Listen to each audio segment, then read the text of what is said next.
തൃക്കാക്കര ഉപതെരഞ്ഞെടുപ്പിൽ സിപിഎം ജില്ലാ കമ്മിറ്റി അംഗം കെ.എസ്. അരുൺകുമാർ LDF സ്ഥാനാർത്ഥിയാകുമെന്ന സൂചന.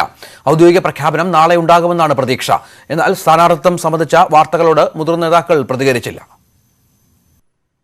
പാർട്ടി ചിഹ്നത്തിൽ തൃക്കാക്കരയിൽ സ്ഥാനാർത്ഥിയെ രംഗത്തിറക്കാൻ തീരുമാനിച്ച നേതൃത്വത്തിനു മുന്നിൽ 2 പേരുകൾ മാത്രമാണ് ഉണ്ടായിരുന്നത്. കെ.എസ്. അരുൺകുമാറും കൊച്ചി മേയർ അനിൽകുമാറും.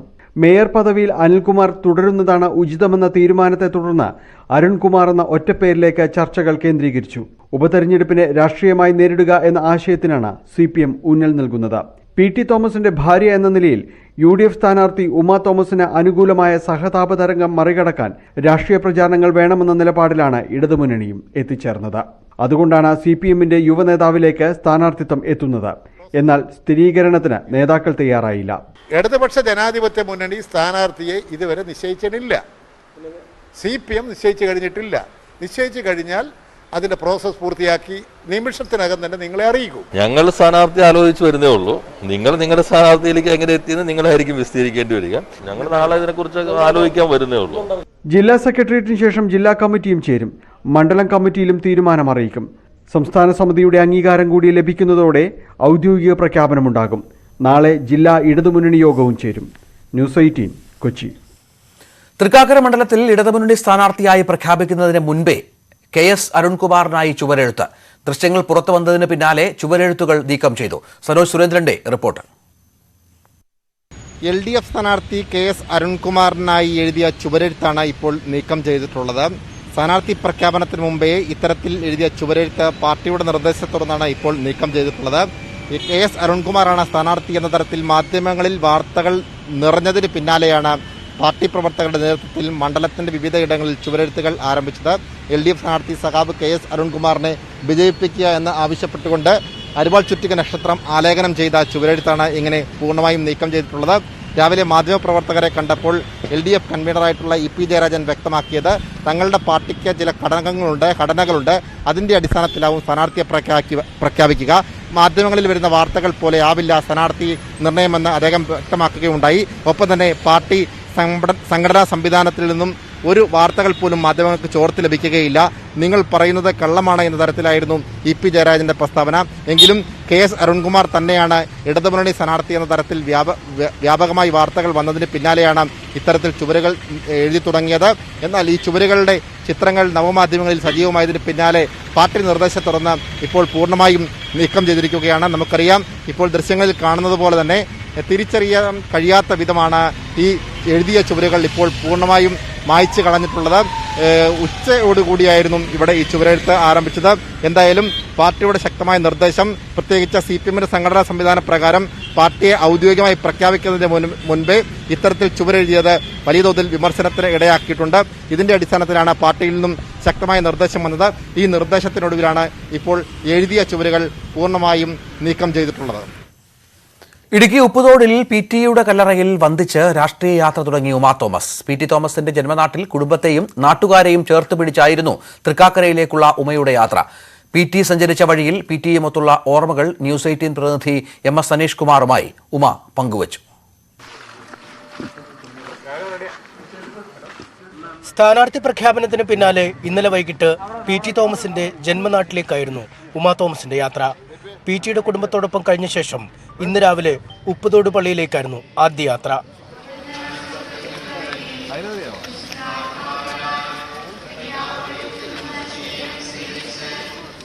P.T. അന്ത്യവിശ്രമം കൊള്ളുന്ന കല്ലറയ്ക്ക് മുന്നിൽ കണ്ണീരോടെ ഉമ നിന്നു. വിശ്വാസമോടെ ദാസൻ ചെയ്യും തിരുസന്നിധിയിൽ. പിന്നീട് ഉപ്പുതോട്ടിൽ P.T. തോമസിനെ സ്നേഹിക്കുന്നവർക്കൊപ്പം കുറച്ചു സമയം. പിന്നെ ബിഷപ്പ് ഹൗസിലേക്ക്. തൃക്കാക്കരയിലെ തെരഞ്ഞെടുപ്പ് കളത്തിലേക്കാണ് ഇനിയുള്ള യാത്ര. P.T. സഞ്ചരിച്ച വഴികളിൽ ഉമ ഒന്നിച്ചുണ്ടായിരുന്ന കാലം ഓർത്തെടുത്തു. ഞാൻ P.T.നെ വളരെ നന്നായിട്ട് അറിഞ്ഞ ആളാണ്. എനിക്കറിയാം P.T. എന്താണെന്ന്, P.T.യുടെ കാലിബർ എന്താണെന്ന് എനിക്കറിയാം. ഞാൻ പലപ്പോഴും P.T.യോട് പറയാറുണ്ട്, P.T. ഇതിന്റെ സംഘാടകരിൽ മുന്നിൽ വരണം P.T. എന്ന് ഞാൻ എപ്പോഴും പറയാറുണ്ട്. എനിക്ക് P.T. ഒരു MLA MP ആവണേനേക്കാൾ ഇഷ്ടം എപ്പോഴും കോൺഗ്രസിന്റെ സംഘാടക ഇതില് P.T.ക്ക് അതിനൊരു ശക്തി കൂടുതലുണ്ടെന്ന് എനിക്ക് തോന്നിയിട്ടുണ്ട്. P.T. സങ്കടപ്പെട്ട 2 കാലങ്ങൾ കസ്തൂരംഗൻ വിവാദകാലവും നടി ആക്രമിക്കപ്പെട്ടപ്പോഴുമാണെന്ന് ഉമ പറയുന്നു. തൃക്കാക്കരയിൽ KV തോമസിന്റെ നിലപാട് സംബന്ധിച്ച ചോദ്യത്തിന് ഉമയുടെ മറുപടി ഇങ്ങനെ: ഒരു മാഷ് ഒരിക്കലും എനിക്കെതിരായിട്ടോ എൻ്റെ കുടുംബത്തിനെതിരായിട്ടോ ചിന്തിക്കുകയോ പോലുമില്ല. എറണാകുളത്തെ ഇത്രയും പ്രമുഖനായ ഒരു നേതാവാണ് അദ്ദേഹം. എല്ലാ അർത്ഥത്തിലും പ്രമുഖൻ തന്നെ. അദ്ദേഹത്തെ അങ്ങനെ നമുക്ക് കോൺഗ്രസിന്റെ പാളയത്തിൽ നിന്ന് മാറി നിൽക്കുമെന്ന് ചിന്തിക്കാൻ പോലും സാധിക്കുന്ന കാര്യമല്ല. തൃക്കാക്കരയിൽ ഭൂരിപക്ഷം ഒട്ടും കുറയില്ലെന്ന ആത്മവിശ്വാസത്തിലാണ് ഉമ. MS Aneesh Kumar, news 18, Kochi. തൃക്കാക്കരയിൽ സിൽവർ ലൈൻ ഉൾപ്പെടെയുള്ള വികസനത്തിന് വോട്ട് ചെയ്യണമെന്ന് മുതിർന്ന കോൺഗ്രസ് നേതാവ് KV തോമസ് ന്യൂസ് 18നോട്. വ്യക്തിബന്ധം നോക്കിയല്ല വോട്ട് ചെയ്യേണ്ടതെന്നായിരുന്നു ഉമാ തോമസിനോടുള്ള നിലപാടിനെക്കുറിച്ച് ചോദിച്ചപ്പോൾ പ്രതികരണം. തെരഞ്ഞെടുപ്പ് പ്രചാരണ രംഗത്ത് സജീവമായി ഉണ്ടാകുമെന്നും KV തോമസ് പറഞ്ഞു. തൃക്കാക്കരയിലെ നിലപാട് തുറന്നു പറഞ്ഞ് കോൺഗ്രസിനെ കൂടുതൽ പ്രതിരോധത്തിലാക്കുകയാണ് KV തോമസ്. ഇടതുമുന്നണിക്ക് വേണ്ടി പ്രചാരണത്തിനിറങ്ങുമെന്ന് പരസ്യമായി പറഞ്ഞില്ലെങ്കിലും സിൽവർ ലൈൻ വികസനത്തിന് വോട്ട് ചെയ്യണം എന്ന് ജനങ്ങളോട് അഭ്യർത്ഥിക്കുമെന്ന് KV തോമസ് പറഞ്ഞു. ഈ തിരഞ്ഞെടുപ്പിൽ ജനങ്ങളോട് ഞാൻ വികസനത്തിന് വോട്ട് ചെയ്യാൻ പറഞ്ഞേ പറ്റൂ. വികസനം കേരളയിൽ ഉൾപ്പെടെ പ്രശ്നങ്ങളില്ലെന്നല്ല, അതൊക്കെ ഇന്ന് പരിഹരിക്കേണ്ട നേതാക്കന്മാർ. ഇഫ്താറിന് ഒന്നിച്ചു കൂടാമെങ്കിൽ എന്തുകൊണ്ട് ഇത്രയും പ്രശ്നങ്ങൾ ഒന്നിച്ചുകൂടാ? അതാണ് എൻ്റെ പ്രശ്നം. UDF സ്ഥാനാർത്ഥി ഉമാ തോമസ് കുടുംബസുഹൃത്താണ്. വ്യക്തിബന്ധം നോക്കിയല്ല വോട്ട് ചെയ്യുന്നത്. കുടുംബത്തിൻ്റെ ഒരു അംഗമായിട്ടാണ് ഉമ്മയെ ഞാൻ കാണുന്നത്. ഞാനും എൻ്റെ വൈഫ് ഷെർലിയും ഉമ്മയും PT ഞങ്ങൾ ഒത്തിരി രാജ്യങ്ങളിലൊക്കെ സന്ദർശിച്ചിട്ടുണ്ട്. അപ്പോൾ അതുകൊണ്ട് ആ വ്യക്തിബന്ധത്തിന് മാറ്റമൊന്നുമില്ല. പക്ഷെ ഞാൻ എടുത്തൊരു സ്റ്റാൻഡുണ്ട്. കുറേ നാളുകളായി എൻ്റെ ജീവിതകാലം മുഴുവൻ എടുത്തൊരു സ്റ്റാൻഡാണത്. അതിൻ്റെ ഭാഗമാണ് വികസന രാഷ്ട്രീയം. വികസന കാര്യത്തിൽ വിട്ടുവീഴ്ചയില്ല. തൃക്കാക്കരയിൽ പ്രചാരണ രംഗത്ത് സജീവമായി ഉണ്ടാകും. അല്ല, ഞാൻ ആരുടെ പ്രചാരണ രംഗത്ത്, പക്ഷെ ഞാൻ നിലപാട് ജനങ്ങളോട് പറയും. ഞാൻ ഏതെങ്കിലും പ്രചാരണ രംഗത്ത് പോകുന്നതല്ല പ്രശ്നം. ഞാൻ എന്താണ് എൻ്റെ നിലപാട്. സുവി വിശ്വനാഥൻ, ന്യൂസ് 18, കൊച്ചി. റെക്കോർഡ് വേഗത്തിൽ സ്ഥാനാർത്ഥി നിർണയം നടത്തി UDF ക്യാമ്പ് മുന്നോട്ട് പോകുമ്പോൾ പാളയത്തിൽ പടയൊരുക്കവുമായി KV തോമസ്. സിൽവർ ലൈനിന് വോട്ട് ചോദിക്കുമെന്ന് പരസ്യമാക്കിയതോടെ UDFനെ KV തോമസ് വീണ്ടും പ്രതിരോധത്തിലാക്കി. വികസനത്തിന് വോട്ട് ചോദിക്കുമെന്ന KV തോമസിന്റെ നിലപാട് CPM സ്വാഗതം ചെയ്തപ്പോൾ മാഷിന് പബ്ലിസിറ്റി മാനിയാണെന്ന് VP സജീന്ദ്രൻ തുറന്നടിച്ചു. സിൽവർ ലൈൻ പദ്ധതി മുഖ്യ തെരഞ്ഞെടുപ്പ് പ്രചാരണ വിഷയമാക്കി UDF അംഗത്തിനിറങ്ങുമ്പോൾ ഒപ്പമുണ്ടാകില്ലെന്ന് വ്യക്തമാക്കുകയാണ് KV തോമസ്. ഈ തിരഞ്ഞെടുപ്പിൽ ജനങ്ങളോട് ഞാൻ വികസനത്തിന് വോട്ട് ചെയ്യാൻ പറഞ്ഞേ പറ്റൂ. വികസനം കേരളയിൽ ഉൾപ്പെടെ വികസനത്തിനൊപ്പമെന്ന KV തോമസിന്റെ പ്രതികരണം എതിർപക്ഷം ആയുധമാക്കും. തോമസിന്റെ നിലപാട് CPM സ്വാഗതം ചെയ്തു കഴിഞ്ഞു. KV തോമസ് ഇപ്പോഴും വ്യക്തമാക്കിയത് സ്വാഗതാർഹമാണ്. എന്നാൽ KV തോമസിനെ തള്ളുകയാണ് കോൺഗ്രസ് നേതാക്കൾ. സിൽവർ ലൈനുമായി ബന്ധപ്പെട്ട വിഷയത്തിൽ അദ്ദേഹത്തിന്റെ നിലപാട് പറഞ്ഞത് തീർച്ചയായും പാർട്ടി അത് ചർച്ച ചെയ്യും. KV തോമസിന്റെ പരാമർശം പാർട്ടി പരിശോധിക്കുമെന്ന് കൊടിക്കുന്ന് സുരേഷ് വ്യക്തമാക്കിയപ്പോൾ മറുപടി പറയാനില്ലെന്നാണ് VD സതീശന്റെ നിലപാട്. എല്ലാ ദിവസവും രാവിലെ വന്ന് വാർത്തയുണ്ടാക്കി ഞങ്ങളെ കൊണ്ട് മറുപടി പറയിപ്പിച്ച് വാർത്തയിൽ ആരും നിറഞ്ഞു നിൽക്കാൻ നോക്കണ്ട. ഒരു മറുപടിയില്ല, അദ്ദേഹത്തിന് ഒരു മറുപടിയില്ല. എതിരാളികൾക്ക് അവസരമൊരുക്കുന്ന KV തോമസിനെ തള്ളാനും കൊള്ളാനുമാകാത്ത അവസ്ഥയിലാണ് കോൺഗ്രസ്. ന്യൂസ് 18, കൊച്ചി. തൃക്കാക്കരയിൽ NDA സ്ഥാനാർത്ഥിയായി മുതിർന്ന നേതാവ് AN രാധാകൃഷ്ണന് മുൻതൂക്കം. ജില്ലാ പ്രസിഡന്റ് S ജയകൃഷ്ണൻ അടക്കം 4 പേർ ഉൾക്കൊള്ളുന്ന സാധ്യതാ പട്ടികയാണ് കേന്ദ്ര നേതൃത്വത്തിന് സമർപ്പിച്ചിരിക്കുന്നത്. മറ്റന്നാൾ സ്ഥാനാർത്ഥിയുടെ കാര്യത്തിൽ ധാരണയാകുമെന്നാണ് സൂചന. AN Radhakrishnan, S Jayakrishnan, TP Sindhumol, OM ശാലീന ജില്ലയിലെ പ്രധാന നേതാക്കളുമായി ആശയവിനിമയം നടത്തിയ ശേഷം തെരഞ്ഞെടുപ്പ് സമിതി കേന്ദ്ര നേതൃത്വത്തിന് നൽകിയ 4 പേരുകളാണിത്. ഇതിൽ മുതിർന്ന നേതാവും മണ്ഡലത്തിൽ പരിചിതനുമായ AN രാധാകൃഷ്ണനാവും മുൻതൂക്കം. അടുത്ത ദിവസം കേരളത്തിലെത്തുന്ന BJP ദേശീയ അധ്യക്ഷൻ JP നഡ്ഡയും സംഘടനാ സെക്രട്ടറി BL സന്തോഷും കേരള നേതാക്കളുമായി ആശയവിനിമയം നടത്തും. തുടർന്ന് കേന്ദ്ര തെരഞ്ഞെടുപ്പ് സമിതി സ്ഥാനാർത്ഥിയെ പ്രഖ്യാപിക്കും. സാധ്യതാ പട്ടികയിലുള്ള പേരുകൾക്കൊപ്പം കേന്ദ്ര നേതൃത്വം മുന്നോട്ട് വയ്ക്കുന്ന അപ്രതീക്ഷിത സ്ഥാനാർത്ഥികളെയും സംസ്ഥാന ഘടകം തള്ളിക്കളയുന്നില്ല. 2011 5% ഉണ്ടായിരുന്ന BJP വോട്ടുകൾ 2016 15% ഉയർന്നിരുന്നു. എന്നാൽ 2021 11% കുറയുകയും ചെയ്തു. കഴിഞ്ഞ തവണ S സജി 17,218 വോട്ടുകളാണ് മണ്ഡലത്തിൽ നേടിയത്. ഇതിൽ കാര്യമായ ഒരു വർധനവാണ് BJP ഇത്തവണ പ്രതീക്ഷിക്കുന്നത്. ന്യൂസ് 18, കൊച്ചി. ഹേമ കമ്മിറ്റി റിപ്പോർട്ടിൽ സർക്കാരുമായി നടത്തിയ ചർച്ച നിരാശാജനകമെന്ന് WCC. ഹേമ കമ്മിറ്റി റിപ്പോർട്ടിന്റെ കണ്ടെത്തലുകളും നിരീക്ഷണങ്ങളും പുറത്തുവിടണമെന്നും WCC ആവശ്യപ്പെട്ടു. ആരോഗ്യകരമായ ചർച്ചയാണ് നടന്നതെന്ന് അമ്മ ഭാരവാഹികൾ പ്രതികരിച്ചു. അതേസമയം ഹേമ കമ്മിറ്റി റിപ്പോർട്ട് പുറത്തുവിടില്ലെന്ന നിലപാടിൽ ഉറച്ചു നിൽക്കുകയാണ് സർക്കാർ. ഹേമ കമ്മിറ്റി റിപ്പോർട്ടിന്റെ അടിസ്ഥാനത്തിൽ സാംസ്കാരിക വകുപ്പിലെ ഉദ്യോഗസ്ഥ സമിതി തയ്യാറാക്കിയ കരട് റിപ്പോർട്ടാണ് സിനിമാ സംഘടനാ ഭാരവാഹികൾക്ക് മുന്നിൽ അവതരിപ്പിച്ചത്. സ്ത്രീകൾക്ക് സുരക്ഷിതമായ യാത്രാ താമസ സൗകര്യമൊരുക്കണം, ക്രിമിനൽ പശ്ചാത്തലമുള്ളവരെ ഡ്രൈവർമാരായി നിയമിക്കരുത്, സ്ത്രീകളോട് അശ്ലീല ചുവയോടെ പെരുമാറരുത്, സ്ത്രീകൾക്കും പുരുഷന്മാർക്കും തുല്യവേതനം തുടങ്ങിയ നിർദ്ദേശങ്ങളാണ് കരട് റിപ്പോർട്ടിലുള്ളത്. എന്നാൽ ഹേമ കമ്മിറ്റി റിപ്പോർട്ടിലെ പ്രസക്ത ഭാഗങ്ങൾ പുറത്തുവിടാതെയുള്ള ചർച്ചയ്ക്ക് അടിസ്ഥാനമില്ലെന്ന് WCC യോഗത്തെ അറിയിച്ചു. 3 മണിക്കൂർ നീണ്ട ചർച്ച നിരാശാജനകമാണെന്ന് WCC ഭാരവാഹികൾ പ്രതികരിച്ചു. ഇത്രയും പൈസയും ഇത്രയും സമയവും കൊടുത്തുണ്ടാക്കിയ റിപ്പോർട്ടിനകത്തുള്ള ഫൈൻഡിങ്സും ഒബ്സർവേഷൻസും നമുക്ക് മനസ്സിലാവാതെ നമ്മൾ റെക്കമെൻഡേഷൻസിനെ എങ്ങനെയാണ് സമീപിക്കേണ്ടത് എന്ന് WCCക്ക് മനസ്സിലായിട്ടില്ല. നമ്മളെല്ലാവരും സമയം സ്പെൻഡ് ചെയ്തു, but there was again it was as inconclusive or more inconclusive than before. Hema committee report പുറത്തുവിടുന്നതിൽ എതിർപ്പില്ലെന്ന് അമ്മ ഭാരവാഹികൾ പറഞ്ഞു. 90% സജഷൻസും ഞങ്ങൾ വെൽക്കം ചെയ്യാണ് ചെയ്തിട്ടുള്ളത്. കമ്മീഷൻ റിപ്പോർട്ടാണെങ്കിലും അതിലെ ഫൈൻഡിങ്സ് ആണെങ്കിലും അതൊന്നും പുറത്തുവിടുന്നതിൽ അമ്മ സംഘടനയ്ക്ക് യാതൊരു എതിർപ്പുമില്ല. ചർച്ചയിൽ നിരാശയില്ലെന്നായിരുന്നു നിർമ്മാതാക്കളുടെ സംഘടനയുടെ പ്രതികരണം. നിങ്ങൾക്ക് ഹേമ കമ്മീഷൻ റിപ്പോർട്ട് അറിയേണ്ട താല്പര്യം ഇല്ല, അതിന് പ്രത്യേകിച്ച് അറിയേണ്ട കാര്യമില്ലല്ലോ. അങ്ങനെ റിപ്പോർട്ട് ഇപ്പോൾ പബ്ലിഷ് ചെയ്യാമെന്ന് ഗവൺമെന്റ് വേണ്ടാന്ന് തീരുമാനിച്ചാൽ ഞങ്ങൾ അത് നിർബന്ധിക്കാനും പോകുന്നില്ല. അതേസമയം വിഷയത്തിൽ തുടക്കം മുതൽ സ്വീകരിച്ചിരുന്ന നിലപാട് മന്ത്രി സജി ചെറിയാൻ ആവർത്തിച്ചു. ഹേമ കമ്മിറ്റി റിപ്പോർട്ട് പുറത്തു വിട്ടതുകൊണ്ട് ഈ പുറത്തു കൊണ്ടുവന്ന് പറയുന്നവർക്ക് എന്തെങ്കിലും ഗുണമുണ്ടാവും? അതൊക്കെ വേറെ കാര്യങ്ങൾ ഉദ്ദേശിച്ചുകൊണ്ട് അവർ വരുന്നത്. യോഗത്തിൽ സംഘടനകൾ മുന്നോട്ട് വെച്ച അഭിപ്രായങ്ങൾ ക്രോഡീകരിക്കാൻ 5 അംഗ സമിതിയെ സാംസ്കാരിക വകുപ്പ് ചുമതലപ്പെടുത്തിയിട്ടുണ്ട്. തുടർന്ന് കരട് നിയമത്തിലേക്ക് നീങ്ങാനാണ് തീരുമാനം. ഇതിന്റെ ഭാഗമായി അടുത്ത മാസവും സിനിമാ സംഘടനകളുടെ യോഗം വിളിച്ചു ചേർക്കും. ന്യൂസ് 18 തിരുവനന്തപുരം. നടിയെ ആക്രമിച്ച കേസിൽ കാവ്യ മാധവന്റെ സ്ഥാപനമായ ലക്ഷ്യയിലെ ജീവനക്കാരൻ സാഗർ വിൻസെന്റിനെ പോലീസ് ചോദ്യം ചെയ്യുന്നു. ആലുവ പോലീസ് ക്ലബ്ബിലാണ് ചോദ്യം ചെയ്യൽ. നടിയെ ആക്രമിച്ച ശേഷം പൾസർ സുനിയും വിജീഷും സാഗറിന്റെ അടുത്തെത്തിയതായി കണ്ടെത്തിയിരുന്നു. വിസ്താരവേളയിൽ സാഗർ കൂറുമാറിയിരുന്നു. ഇതിനിടെ പോലീസ് പീഡിപ്പിക്കുന്നുവെന്ന് ആരോപിച്ച് സാഗർ ഹൈക്കോടതിയിൽ ഹർജി നൽകി. സിൽവർ ലൈൻ പദ്ധതിയിൽ എതിർവാദങ്ങൾ നിരത്തി ജനകീയ പ്രതിരോധ സമിതിയുടെ ബദൽ സംവാദം. സിൽവർ ലൈൻ പദ്ധതിക്ക് സ്റ്റാൻഡേർഡ് ഗേജ് തെരഞ്ഞെടുത്തതാണ് പ്രധാന അപാകതയെന്ന് സാധ്യതാ പഠനം നടത്തിയ സമിതിയുടെ അധ്യക്ഷൻ അലോക് വർമ്മ പറഞ്ഞു. പദ്ധതിയുടെ 93% അലൈൻമെന്റും ദുർബലമായ പ്രദേശത്താണെന്നും അദ്ദേഹം പറഞ്ഞു. പദ്ധതിയെ എതിർക്കുന്നവർക്ക് രാഷ്ട്രീയമുണ്ടെന്നത് തെറ്റായ പ്രചാരണമാണെന്ന് ജോസഫ് സി മാത്യു പറഞ്ഞു. പദ്ധതി അനുകൂലിച്ച ഡോക്ടർ കുഞ്ചേറിയ പി ഐസക്കും SN രഘുചന്ദ്രനും പക്ഷേ കല്ലിടൽ രീതിയെ വിമർശിച്ചു. പദ്ധതിയെ എതിർക്കുന്ന 4 പേരും അനുകൂലിക്കുന്ന 2 പേരുമാണ് ചർച്ചയിൽ പങ്കെടുത്തത്. DPR, സ്റ്റാൻഡേർഡ് ഗേജ് എന്നിവയുടെ പോരായ്മകൾ മുൻ സിസ്ട്ര കൺസൾട്ടന്റ് അലോക് കുമാർ വർമ്മ വിശദീകരിച്ചു. Those ideas which are basically unworkable, that is number 1, making a standalone line on a standard gauge. നിലവിലെ റെയിൽവേ പാതയുടെ വികസനം അല്ലെങ്കിൽ സമാന്തര പാത എന്നീ ആവശ്യങ്ങൾ RVG മേനോൻ. ആർക്കും തിരുവനന്തപുരത്ത് എറണാകുളത്തേക്ക് അല്ലെങ്കിൽ കണ്ണൂരിൽ നിന്ന് എറണാകുളത്തേക്ക് സ്ലോ ആയിട്ട് പോകണമെന്ന് ആഗ്രഹമില്ല. ഉള്ള ട്രെയിനുകളുടെ സ്പീഡ് വർദ്ധിപ്പിക്കണം.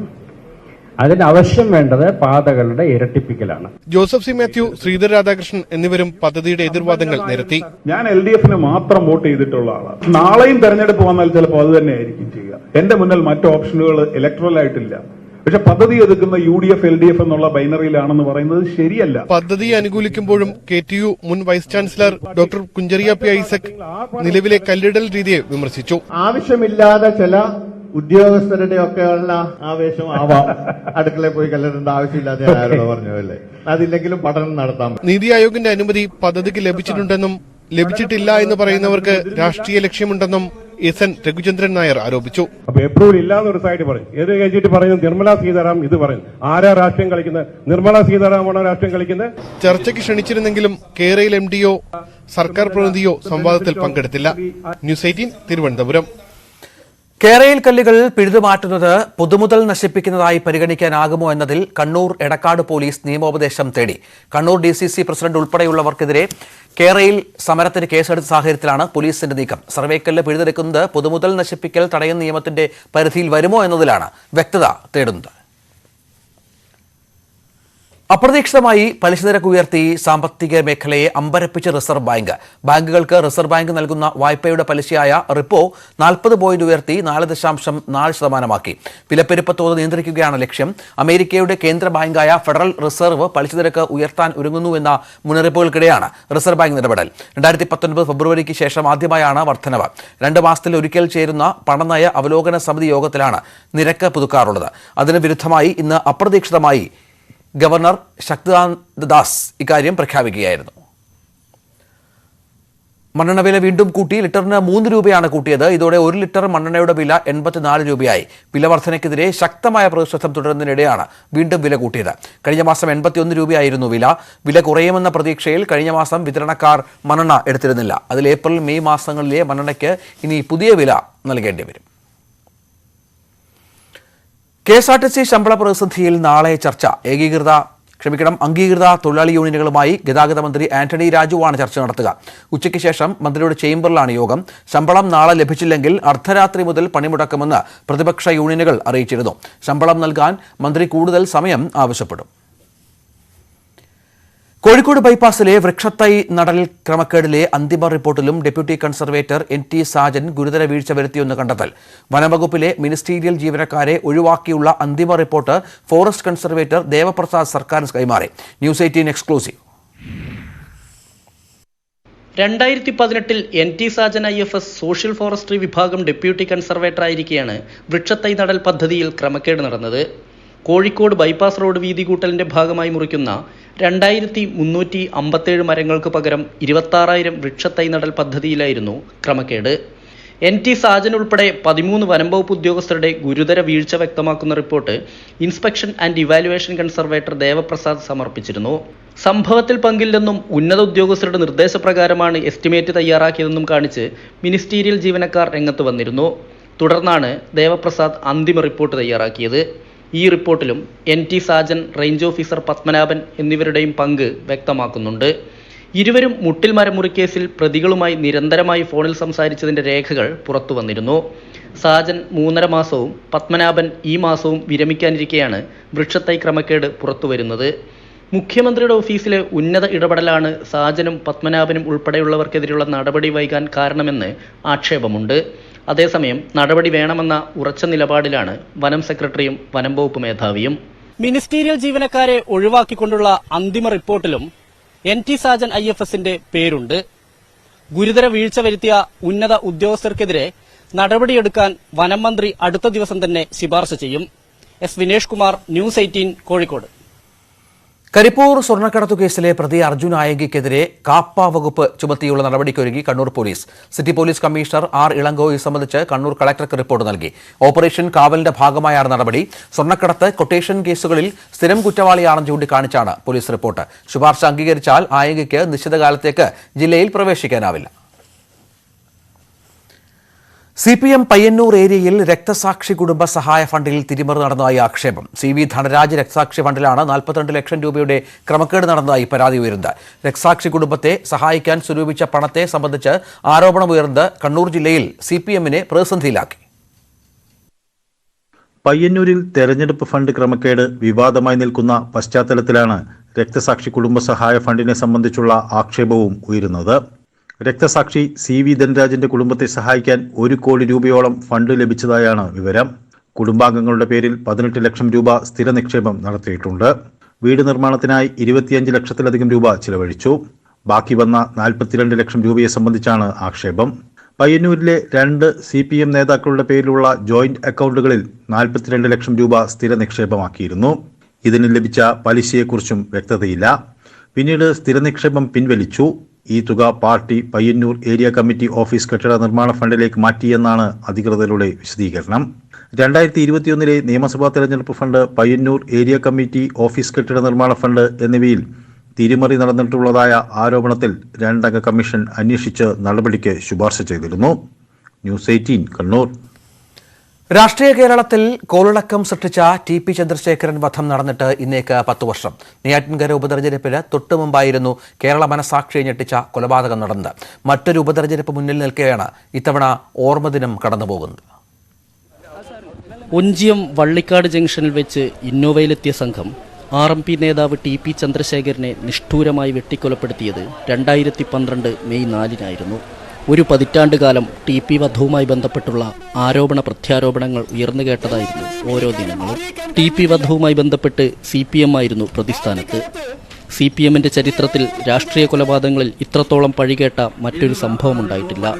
CPM ഒഞ്ചിയം ഏരിയ കമ്മിറ്റി അംഗമായിരുന്ന ചന്ദ്രശേഖരൻ ഏറാമല പഞ്ചായത്ത് പ്രസിഡന്റ് സ്ഥാനം ജനതാദളിന് വിട്ടുകൊടുക്കാനുള്ള തീരുമാനത്തിനെതിരെ നേതൃത്വവുമായി കലഹിച്ച് 2009 പാർട്ടി വിടുകയും റവല്യൂഷണറി മാർക്സിസ്റ്റ് പാർട്ടി രൂപീകരിക്കുകയും ചെയ്തു.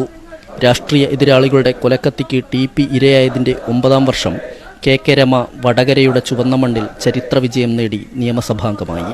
സ്വാഭാവികമായും ഒരു പാർട്ടിയുടെ നേതൃത്വം തീരുമാനിച്ച് ഉറപ്പിച്ച് നടപ്പിലാക്കിയ ഒരു കൊലപാതക നിലയിലേക്ക് അവരുടെ പ്രതികളെ സംരക്ഷിക്കാനുള്ള ബാധ്യത പാർട്ടിക്കുണ്ടല്ലോ. അതുകൊണ്ട് ഈ ഗവൺമെൻറ്റിൽ നിന്നും ഈ TP കേസിന് നീതി ലഭിക്കുമെന്ന ഒരു പ്രതീക്ഷ ഞങ്ങൾക്കില്ല. കാരണം CBI അന്വേഷണം ആവശ്യപ്പെട്ടുകൊണ്ട് 2 വട്ടം ഹൈക്കോടതിയിൽ ഞങ്ങൾ പെറ്റീഷൻ ഫയൽ ചെയ്തു. പക്ഷേ അതിനൊക്കെ ഗവൺമെൻറ് ഉടക്ക് വെച്ചുകൊണ്ട് CBI അന്വേഷണത്തെ പാർട്ടിയും ഗവൺമെൻറ് ഭയപ്പെടുകയാണ്. അപ്പോൾ സ്വാഭാവികമായും ഈ കേസിൽ പ്രതികളെ ഊരിയെടുക്കാൻ വേണ്ടിയുള്ള വലിയ ശ്രമം CPM നടത്തുന്നുണ്ട്. ഈ 10 വർഷവും RMP പ്രവർത്തകർ വ്യാപകമായി രാഷ്ട്രീയ എതിരാളികളാൽ വേട്ടയാടപ്പെട്ടു. പക്ഷേ ഒഞ്ചിയത്തിൻ്റെ മണ്ണിൽ TPയുടെ ഓർമ്മകളാണിപ്പോഴും RMPയുടെ ഊർജം. കഴിഞ്ഞ നിയമസഭാ തെരഞ്ഞെടുപ്പിൽ സീറ്റുകൾ ഒന്നൊന്നാകെ LDF തൂത്തുവാരിയപ്പോഴും CPM കോട്ടയായ വടകര KK രമയ്ക്കൊപ്പം നിന്നതിൻ്റെ കാരണം TPയുടെ നിലപാടിൽ നിന്ന് ആ നാട് മാറിയില്ല എന്നതിൻ്റെ ഓർമ്മപ്പെടുത്തൽ കൂടിയാണ്. ന്യൂസ് 18 കോഴിക്കോട്. കാസർഗോഡ് പീലിക്കോട് മട്ടലായി ദേശീയപാതയിൽ സ്വകാര്യ ബസ് തലകീഴായി മറിഞ്ഞു. 4 പേർക്ക് പരിക്കേറ്റു. ചെറുവത്തൂർ ദേശീയപാതയിൽ ടെക്നിക്കൽ ഹൈസ്കൂളിന് സമീപമാണ് അപകടമുണ്ടായത്. കണ്ണൂർ കാസർഗോഡ് റൂട്ടിലോടുന്ന ഫാത്തിമാസ് ബസ്സാണ് അപകടത്തിൽപ്പെട്ടത്. KSRTC ബസ്സിനെ മറികടക്കാൻ ശ്രമിക്കുന്നതിനിടെ നിയന്ത്രണം വിട്ട് മറിയുകയായിരുന്നു. പരിക്കേറ്റവരെ ചെറുവത്തൂർ, പയ്യന്നൂർ സ്വകാര്യ ആശുപത്രികളിൽ പ്രവേശിപ്പിച്ചു.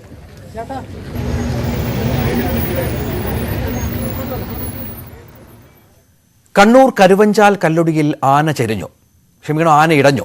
റോഡരികിൽ നിർത്തിയിട്ടിരുന്ന കാറും സ്കൂട്ടറും തകർത്തു.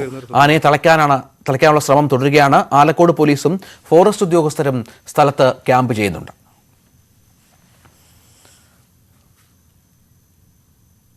ആന മില്ലിന്റെ ഭാഗത്ത് അടഞ്ഞിരിക്കുകയാണ്. പിള്ളാറിന്റെ ആന അടഞ്ഞതുകൊണ്ടേ ഈ കല്ലടി ഭാഗത്ത് വരുന്നവർ ശ്രദ്ധിക്കുക. പിള്ളാറിന്റെ ആന മില്ലിന്റെ ഭാഗത്ത് അടഞ്ഞിരിക്കുകയാണ്.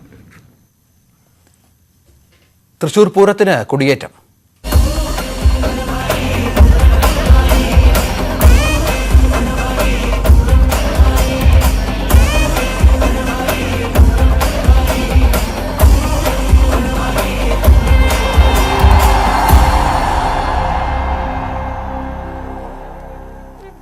പൂരങ്ങളുടെ പൂരമായ തൃശൂർ പൂരത്തിന് കൊടിയേറി. പാറമേക്കാവ്, തിരുവമ്പാടി ക്ഷേത്രങ്ങളിലും ഘടകക്ഷേത്രങ്ങളിലും നടന്ന കൊടിയേറ്റിന് സാക്ഷ്യം വഹിക്കാൻ 100 കണക്കിന് പൂരപ്രേമികളെത്തി. മെയ് 10 തൃശൂർ പൂരം.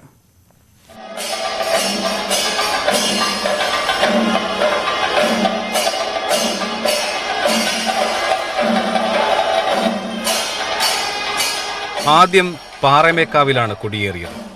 ഗജവീരൻ പാറമേക്കാവ് പത്മനാഭൻ ഭഗവതിയുടെ തിടമ്പേറ്റി. പെരുവനം കുട്ടന്മാരാർ മേളപ്രമാണിയായി.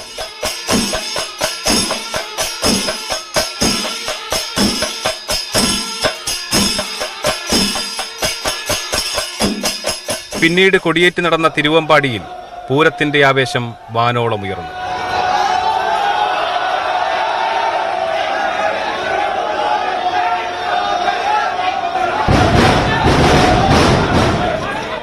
മെയ് 10 പൂരങ്ങളുടെ പൂരം. മടത്തിൽ വരവ് പഞ്ചവാദ്യവും ഇലഞ്ഞിത്തറമേളവും കുടമാറ്റവും വെടിക്കെട്ടും കാണാനുള്ള കാത്തിരിപ്പിലാണ് പൂരപ്രേമികൾ. പറഞ്ഞ നാടിന് കരയേഴുമൊട്ടുക്കു പേര് കാണണമെങ്കിൽ കാണണം ശിവപേരൂര്. കോവിഡ് നിയന്ത്രണങ്ങൾക്ക് ശേഷമുള്ള പൂരക്കാലമായതിനാൽ തൃശൂർ നഗരിയാകെ ആവേശത്തിലാണ്. പൂരത്തിന് കൊടിയേറിയതോടെ ഇനിയുള്ള ഒരാഴ്ചക്കാലം ആഘോഷകാലമാണ്. മേളവും വെടിക്കെട്ടും കുടമാറ്റവും ആനക്കാഴ്ചയും എല്ലാമുള്ള പൂരക്കാലം. ക്യാമറാമാൻ പ്രജിത് കൊങ്ങാടിനോടൊപ്പം പ്രസാദ് ഉടുമ്പിശ്ശേരി, ന്യൂസ് 18 തൃശൂർ. കായിക വാർത്തകൾ. സ്പോർട്സ് ജേർണലിസ്റ്റ് ബോറിയ മജുംദാറിനെ BCCI 2 വർഷത്തേക്ക് വിലക്കി. വിക്കറ്റ് കീപ്പറും സൺറൈസേഴ്സ് ഹൈദരാബാദ് ഓപ്പണറുമായ വൃദ്ധിമാൻ സാഹയെ മജുംദാർ ഭീഷണിപ്പെടുത്തിയെന്നാണ് ആരോപണം. BCCI പ്രത്യേക ടീം സംഭവത്തെക്കുറിച്ച് അന്വേഷിക്കുകയും ബോറിയ കുറ്റക്കാരനാണെന്ന് കണ്ടെത്തുകയും ചെയ്തു. സ്റ്റേഡിയത്തിനകത്ത് കയറുകയോ ഇന്ത്യൻ താരങ്ങളെ കാണുകയോ ചെയ്യുന്നതിന് ബോറിയയ്ക്ക് അനുവാദമില്ല. പൊതുവേദിയിൽ പാട്ടുപാടി മന്ത്രി വീണ ജോർജ്. 2ാം പിണറായി സർക്കാരിന്റെ 1ാം വാർഷികത്തോടനുബന്ധിച്ച് പത്തനംതിട്ടയിൽ സംഘടിപ്പിച്ച പരിപാടിയായിരുന്നു മന്ത്രിയുടെ പാട്ട്. MG സർവകലാശാല കലോത്സവത്തിൽ പത്തനംതിട്ട കളക്ടർ ദിവ്യ S അയ്യരുടെ നൃത്തം വൈറലായതിന് പിന്നാലെയാണ് മന്ത്രിയുടെ പാട്ടും സമൂഹമാധ്യമങ്ങളിൽ തരംഗമായത്. ഈ വാർത്തയോടെ ബുള്ളറ്റിൻ അവസാനിക്കുന്നു. നമസ്കാരം. ആലായാൽ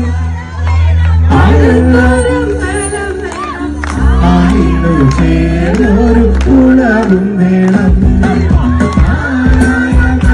വേണം, അടുത്തോരമ്പലം വേണം, ഒരു കുലവും വേണം, പൂവായാൽ മണം വേണം, പൂമാനായാൽ കുളം വേണം, കുമാരി മകളായ കടകം വേണം, ആരായാൽ നവൻ വേണം, അരികെ മന്ത്രിമാർ വേണം, ആരായാൽ നവൻ വേണം, അരികെ മന്ത്രിമാർ വേണം, നാടിനു ഒരു പ്രജകൾ വേണം, അടുത്ത